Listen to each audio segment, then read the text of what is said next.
Hello, working people of Southwest Washington. You're listening to episode 7 of Working to Live in Southwest Washington, produced by the Southwest Washington Central Labor Council and sponsored by Unions America.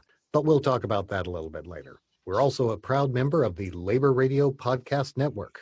Find out more about the network at laborradionetwork.org. And I'm Shannon Myers. And I'm Harold Phillips. And before we get started, we wanted to remind you all that the views and opinions expressed on this show are not necessarily the views and opinions of the Southwest Washington Central Labor Council, its affiliate unions, our guest unions, our guest employers, or even their Nana's opinion, because God knows my Nana has her own opinion. And I am not going to cross Shannon's Nana. Mm-mm. I know what crossing Shannon would be like. I can only imagine what Nana would be like. So, now that we've got that out of the way, wow, Shannon. We've said before that it's getting crazy out there, but we had an example of that right here in Vancouver, Washington this week. You know, it has just been so crazy on a national level, and the anger and the just downright fighting has really just exhausted not only me, but I'm sure a lot of people in our community. And unfortunately, it is starting to show here in our beloved Clark County. There has been an incident just recently where somebody who had a different political opinion approached somebody else and basically gave them some very unkind words for over 6 minutes. And also on a national level, you see property being burned, property being damaged, people harassing each other, calling each other names. I wanted us to talk about it because things are only going to get heated up. I think people's opinions are definitely valid, but we need to make sure that we respect each other. Yeah, the video from that incident, it spread like wildfire across the internet. In fact, I looked at one version of it before we started recording tonight, and it literally had thousands of views. I think a lot of people, when they see that video or videos like it, ask themselves what they would do if they found themselves in a similar situation. That's why we are incredibly lucky to have some expert advice on that subject. First off, we have Troy Price, who is the Assistant Chief of the Vancouver Police Department. Thank you so much for joining us, Assistant Chief Price. Hey, thank you for having me tonight. And we've got the Mayor of Vancouver, Anne McEnerny-Ogle. Thank you so much for joining us, Madam Mayor. I'm enjoying the opportunity. Thank you, Harold. This is a tough one. How do we even talk about this subject of what? Harassment, being accosted, conflict? It's such a big topic. It's hard to really define, isn't it? It is, but as a retired teacher, I have watched this for many, many years in elementary school, in middle school, in high school, and we call it bullying. And what is interesting now is that we have seen more adult bullying than we've ever seen it before. And we've heard about the cyberbullying. And some of that verbal bullying is becoming stronger and stronger, but it's escalating to physical bullying in some cases. As we work with children, we talk about bullies wanting a reaction. They enjoy having that opportunity. We've learned a lot about bullying the last several years and how to help children, but we didn't talk about how adults handle those verbal bullies. And that's kind of where Troy is coming in, because he has been working with our officers on a lot of physical work and domestic violence and such, but usually it's behind closed doors. Shannon, did you want to say something before we kick it over to, can I call you Troy? I'm not the Troy mayor of Vancouver, so... Troy is perfectly fine. Thank you. Okay. Well, because we were talking about bullying and the line that was being crossed. Where is that line?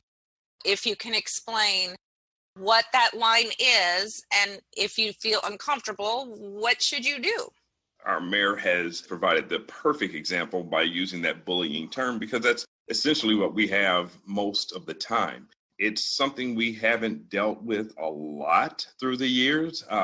Increasingly, it is becoming more of an issue because people are becoming more and more solidified in wherever they are politically, and people seem to be taking offense even more than has happened in the past. That being the case, you never know when you're going to run across one of these situations, but certainly the more people put themselves out into the public expressing an opinion, it doesn't have to be a political one, it just could be an opinion, they actually create a target for themselves and they invite that type of interaction. And we have to always remember that there are a lot of people in our society that rely on medication to operate in a manner that is socially acceptable. And how they react is very unpredictable, and it could lead to violence. Our best advice in any of these situations is if someone feels threatened, and it doesn't have to be an overt threat, it could just be that sixth sense in the back of your brain. It says something's not right. Hey, listen, remove yourself from that situation. Don't stand there and fight and argue your point, because now you just increase the likelihood that something unfortunate could occur. Get to a place of safety and call 911. I go one step further and say, call 911 while you're going to a place of safety. That allows us to be able to start responding and intervene and to come figure out what's going on. And if nothing else, try and de-escalate the entire situation and send people on their way. We don't want to intrude on anyone's First Amendment rights to express themselves or their views at all. This is merely about people being safe. Troy, now you used a word there which people may have heard, but they may not necessarily know what it means. De-escalation. Can you give us an idea of what that means? De-escalation has been thrown around a lot in the media lately. I went to the police academy in 1994 in Chicago, and we learned de-escalation there, and it was just woven into all of the instruction that they gave you. And de-escalation simply was decreasing the likelihood that violence might occur.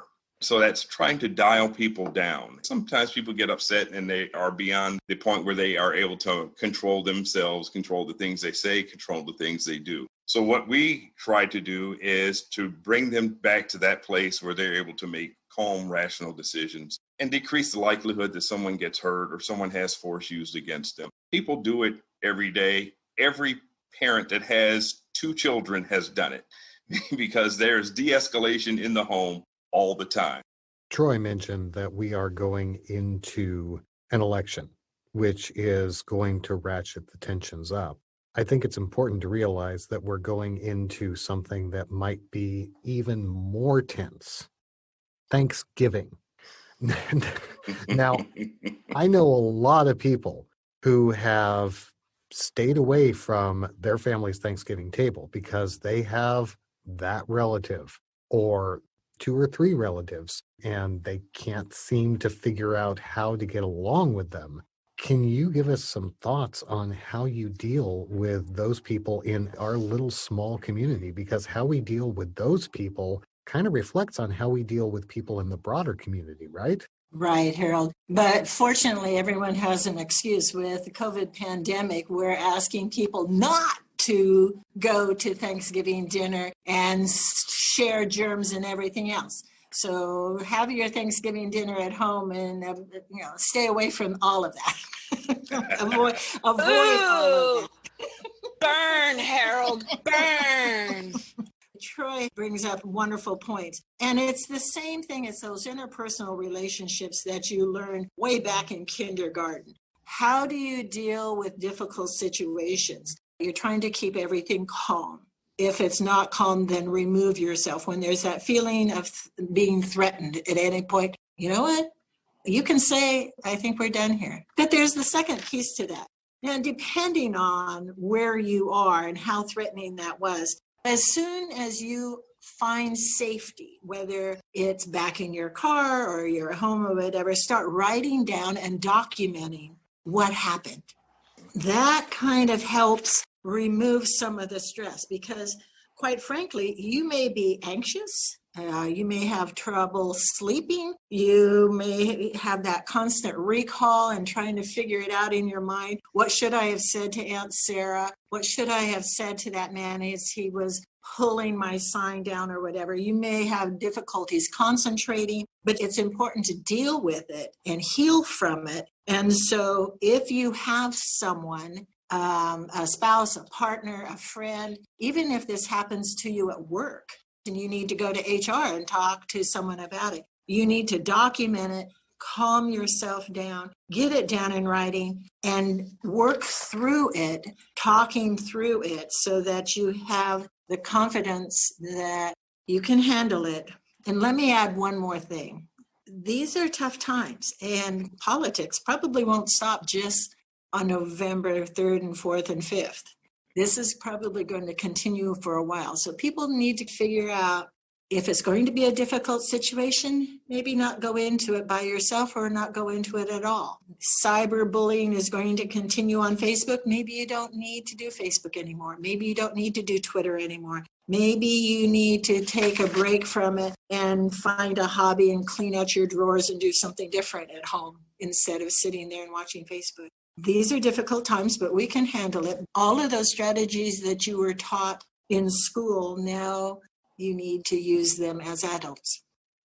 You know, that is really good advice, Mayor McEnerny-Ogle. We need to check in with our sponsor, Unions America. So stick with us, working people. We'll be right back with Mayor Ann McEnerny-Ogle of the city of Vancouver, Washington, and Assistant Chief of the Vancouver Police Department, Troy Price. Hi folks, this is Patrick Dixon from Labour History Today, brought to you by the DC Metro Labour Council and the Kalmanovitz Initiative for Labour and the Working Poor. I'd like to take a moment to tell you about an exciting new resource. Labour History Today is now a member of the Labour Radio Network, a coalition of around 50 Labour radio shows and podcasts from across the United States and Canada. All you need to do is go to labourradionetwork.org and you can listen to local programming from coast to coast, from Oregon to Texas to Missouri to Ontario to Michigan to Vermont to New Jersey. You can find an abundance of exciting original recordings. Whether you're looking for discussions of union news here at home or in the world, you'd like to hear workers podcasting about their experiences on the job, you're interested in labour history, or you'd like to learn more about new books on workers and workers' movements, it's all there. So that's labourradionetwork.org. You can follow us on Instagram at labourradionet and look out for the hashtag LabourRadioPod on Twitter. You've got no excuse for ever being bored again. Thanks for sticking with us, working people. If you've been to the Southwest Washington Central Labor Council's website, you know there's a lot of information there to help working people in our region. What you might not know is that website is 100% union-made. Now, you know the Southwest Washington Central Labor Council is all about helping make sure working people like us get treated fairly in their workplace and encouraging you to support those businesses that treat their workers right with union contracts. That's why we're proud that our website is built on the Union Active platform, provided by a company based in Battleground, Washington, just slightly north of Vancouver, where we're based, called Unions America. Here to tell us more is Timothy Johnson, CEO of Unions America. Hi, Timothy. Thanks for joining us. Hi, Harold. I really want to thank you for the opportunity to share a little about our company. Timothy, how did Unions America start? My background is I've been in the old union printing for 47 years. And around the end of 1999, I started seeing more and more work go to the internet. And I got the vision to create a union-made web design and web hosting company. So I applied back in Washington, D.C. to the then GCIU, Graphic Communications International Union, and I was granted the first contract in the world to design union-made websites and offer union-hosted website services. Now, Timothy, one of the things that sets Union Active apart is that it's based in CMS, right? What is CMS? What people today recognize as WordPress or Drupal, or even some of the cookie cutter ones like Squarespace, or those are all content management systems. We built one of the first in America. and it was union made. So now, before we started, you mentioned that you have something special going on until the end of the year. Is that right? Yes, sir. We are offering a free mobile app to all union organizations if they order their app before December 31st, 2020. They can go to our mobile app website, which is unionreach.net, and they can register for their mobile app right there on the website.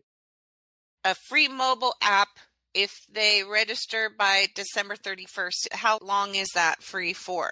We will grandfather them in so that they will be able to take advantage of that free. Starting January 1st, because we've added such brand new cutting edge technology, we are going to be charging at least $40 a month for the mobile app. And Timothy, what kind of things does this app do? You can send textual messages, audio messages, or video messages of any length to one, some, or all of your entire membership.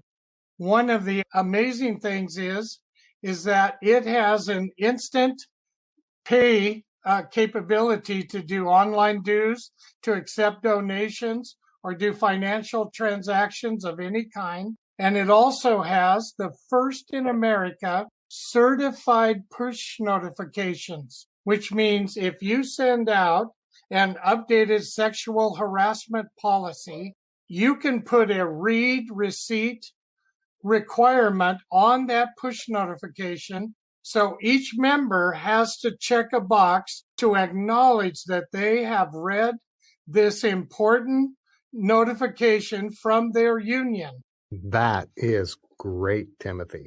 So once again, what's that website where people can find out about this app? It is unionreach, all one word, .net. And how long do they have to sign up for their free app? Until December 31st, 2020. Hey, Harold, have we signed up our labor council for Union Reach yet? You know, I think you're onto something, Shannon. Once we get off the air here, we might be talking to Timothy. Absolutely. But for now, I want to say thank you, Timothy Johnson, CEO of Unions America and unionreach.net. Thank you so much for having me. We'll be right back. Hey folks, it's Bama Athreya, your host on The Geek Podcast. You can find us on Stitcher, Spotify, and wherever you get your podcasts. And this show is now part of the Labor Radio Podcast Network. You can discover more than just us by visiting their website at laborradionetwork.org. The Labor Radio Network will help you find your favorite union podcast or radio show, besides this one, of course. What is the Labor Radio Podcast Network? It's a simple network of folks from around the United States. Working people keep raising their voices more and more each day and demanding better treatment from their workplaces and from their elected officials. These voices don't get heard very much on the corporate-controlled media, but the 21st century labor movement has a new way to get its message out there besides traditional media gatekeepers. Yeah, it's ironic, but we are talking about corporate-controlled social media. But we are trusting you as the gatekeepers. So plug in and get the real news. For a one-stop shop, just visit laborradionetwork.org. On the main page, you'll see a grid of show logos, and you can just click on any one of them and the description and links pop up right there. It's worth going to visit this ever-growing set of voices for labor. Thanks for sticking with us, working people. We're still talking to Vancouver Mayor Anne McEnerny-Ogle and Assistant Chief of the Vancouver Police Department, Troy Price. Troy, we talked earlier about the idea of de-escalation. Is there a danger of escalating as opposed to de-escalating if more people start to show up in a tense situation? Yeah, it depends on each situation. Trying to de-escalate people who you have no relationship with and are showing signs that this is going to escalate to violence, we're always going to recommend, hey, call 911. If you're that third party who has come in and seen this, definitely let's call 911 and have the police rolling. We would love it if the situation is resolved before we get there, but it helps to get us coming as early as possible. If it's someone you know, we talked about people showing up at Thanksgiving dinner and the conflict that happens there.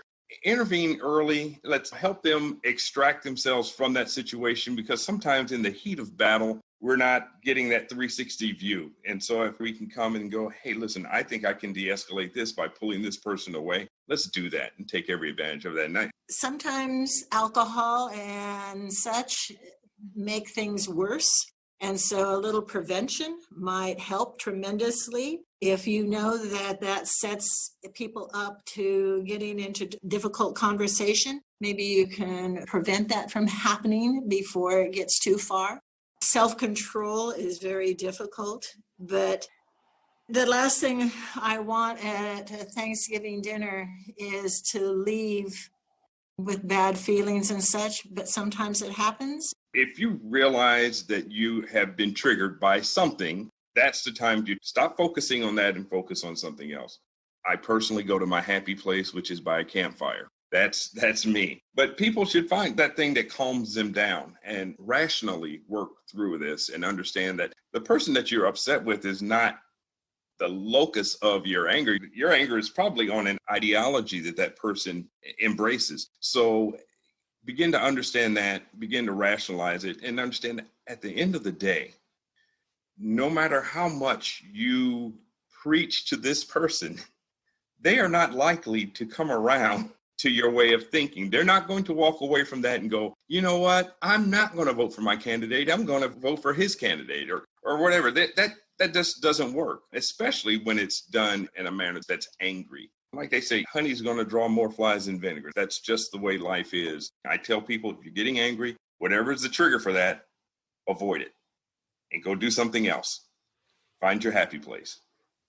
We have a wonderful Vancouver Police Department and officers who are there to help. They do have lots and lots of professional training every single year, not just when they're at the academy. They have training every day, and they de-escalate conversations and incidents all day long. That is their training. So when something happens, you heard Troy say, call 911. If you feel threatened, if there is that sense of, this isn't right, call 911. They'll help you figure it out. Don't wait until things go so catawonkus that you are deep in a problem. And we were just talking about the fact that it may not happen soon, but the sheriffs and police chiefs gave us one of their 9 grants to partner with CMAR Community Services. It's a pilot program to improve access to mental health services and treatment options, and working with the officers along all of that. So it was a $2 million program that was established in the state of Washington by the legislature. And we were one of the 9 communities that were awarded those grants to work with people because they do have some mental health illnesses. And we're trying to figure that out and how to work with them. But we want everyone to be safe in the city. And we have a great city. We know that there are some wonderful opportunities. Volunteers jump in. They're painting up graffiti and they're handing out bags of food and boxes of food and clothes and helping with water bills and rent and everything else. And we know this is a difficult time. This is a difficult time for everyone. But we're in the forever business. We're moving on. We're going to keep living, and we can do it together. We've been through tough times together. We're not the only ones. Think about our parents and grandparents who went through wars and recessions and everything else. We can do this. We can work together. We can be a part of this, and we can help each other. I think that is an amazing thought to go out on. Thank you so much for joining us, Mayor Ann McEnerny-Ogle, Mayor of Vancouver, Washington, and Troy Price, Assistant Chief of the Vancouver Police Department. And Mayor Ann, I just wanted to say, I love the word you used, catawonka. It was great. That's a good word. Thank you for the opportunity. And thank you, working people, for joining us on another episode of Working to Live in Southwest Washington, produced by the Southwest Washington Central Labor Council and sponsored by Unions America and Union Reach. Find out more at unionreach.net. And be sure to sign up for that free app and don't wait because it expires December 31st. Support a good union business in our area, folks. Check them out. And of course, speaking of amazing union business, this podcast was recorded under a SAG-AFTRA collective bargaining agreement. And hey, you know what that means? This entire program is union label. I'm in the union. Shannon's in the union. SAG-AFTRA is the union. Oh, before we go, Shannon, you wanted to tell them something about ways they can help the labor-endorsed candidates in the upcoming election, right? Yes, I do. The Southwest Washington Central Labor Council has endorsed some great candidates for working families like us this year. You've heard from some of them already, and you're going to hear from more of them in the next couple weeks. So we're running virtual phone banks. Really, we call them fun banks. And they are fun. People get together on Zoom. They laugh, they chortle, they tell jokes. And we even give out some raffle prizes. So please join us. Our phone banks are running Tuesday, Wednesday, Thursdays from now until October 29th. So find out more on our website at swwaclc.org. And remember, working people, this is your show. We want to know what you want to hear on it. Email us at podcast@swwaclc.org or find us on Facebook, Instagram, and Twitter at SWWACLC. Hey, Harold, you know what it's like when you have an itch and you just want to scratch it? Well, it's kind of like that subscribe button that our listeners are looking at. They want to push it. I know they do. So get that itch, subscribe to that podcast, hit that subscribe button. And not only that, give us 5 stars or a thumbs up or click the magic turtle, whatever your platform of choice gives you to say that you like this, and share it with your friends. Let them know what we're doing here. One last thing, folks, before we go. This is serious stuff that we've been talking about. People really believe what they believe, and they want other people to know about it. But take Troy Price's advice. If you feel like you need to just yell what it is you believe at somebody who doesn't believe in it, take a breath. Go to your happy place. Are you sure that doing that is going to change their mind? No? Then walk away. Anybody can walk away. And I remember on some past shows, we talked about being in the middle politically. And it doesn't matter if you're a Republican, an independent, or a Democrat. We are all human beings, and we all deserve respect, and we all deserve the rights of the First Amendment.